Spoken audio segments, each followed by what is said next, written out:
घुसपैठियों के दिन पूरे हो चुके हैं क्योंकि नक्सलवाद के खात्मे के बाद गृह मंत्री अमित शाह घुसपैठियों के पीछे मिशन मोड में जुट गए हैं। न्यूज 18 के मैनेजिंग एडिटर अमीश देवगन की देखिए ये खास रिपोर्ट।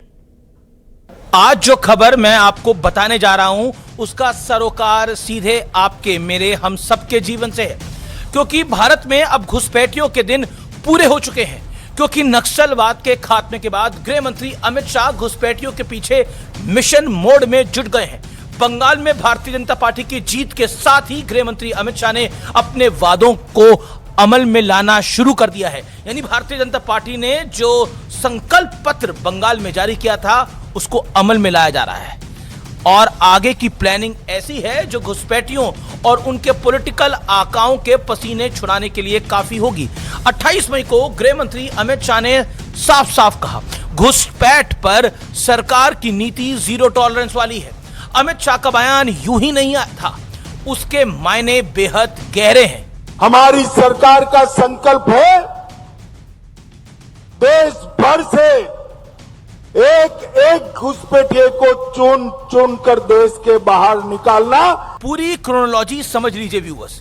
9 मई को शुभेंदु अधिकारी ने शपथ ली। 11 मई को 600 एकड़ जमीन बीएसएफ को सौंपने की मंजूरी दी। केंद्रीय गृह मंत्रालय के मुताबिक भारत बांग्लादेश के बीच कुल 4097 किलोमीटर बॉर्डर में से 3240 किलोमीटर की सीमा पर बाढ़ यानी फेंसिंग लगाई जा चुकी है, जबकि ममता बनर्जी की सरकार के दौरान पश्चिम बंगाल की 2217 किलोमीटर सीमा में से 569 किलोमीटर में काम शुरू होना, लगभग 570 किलोमीटर की सीमा में काम शुरू होना अभी बाकी है, काम नहीं शुरू हो पाया था।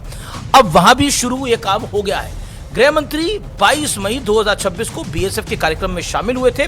वहां उन्होंने एक बड़ा ऐलान किया था, सरकार अगले साल स्मार्ट बॉर्डर प्रोजेक्ट लॉन्च करेगी। इसके दायरे में पाकिस्तान और बांग्लादेश से लगी कुल करीब 6000 किलोमीटर लंबी सीमा आएगी। यानी बात अब तार और बाढ़ से आगे निकल चुकी है, यानी सिर्फ फेंसिंग तक नहीं है और आगे निकल गई है, क्योंकि इन बॉर्डर्स को तकनीक की मदद से अभेद किला बनाया जा रहा है। AI powered surveillance, drone radar, smart कैमरे, thermal imaging system, underground sensors और रियल टाइम मॉनिटरिंग सिस्टम और दुश्मन के ड्रोन्स पर पैनी नजर रखने के लिए 24/7 ऑटोमेटेड सर्वेलेंस ग्रिड। 26 मई को एक और बड़ी घटना घटी। उसी दिन गृह मंत्री अमित शाह ने एक हाई लेवल कमेटी का ऐलान किया था। यह कमेटी पूरे भारत में हो रहे अननेचुरल डेमोग्राफिक चेंज का इवैल्यूएशन करेगी। इलाज की पहली डोज का असर देखिए। बंगाल में बांग्लादेश से मिलने वाले बॉर्डर्स पर वापस लौटने वालों की भीड़ लगी है।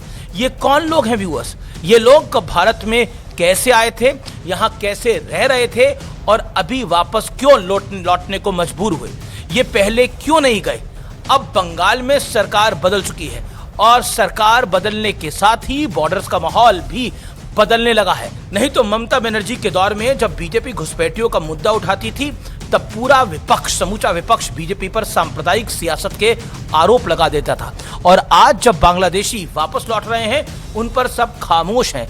गजब का सेकुलरिज्म है जनाब, सुनिए जरा। पहले ममता के शासन में हर रोज घुसपैठ होती थी, अब घुसपैठ करने वाले अपने आप वापिस जाने लगे हैं, अपने आप जाने लगे। एक कहावत है, समझदार को इशारा काफी है। अगर ये घुसपैठिए समझदार हैं तो इन्हें पता होना चाहिए कि इन्हें आगे क्या करना है। बाकी ये लोग समझदार होंगे ही।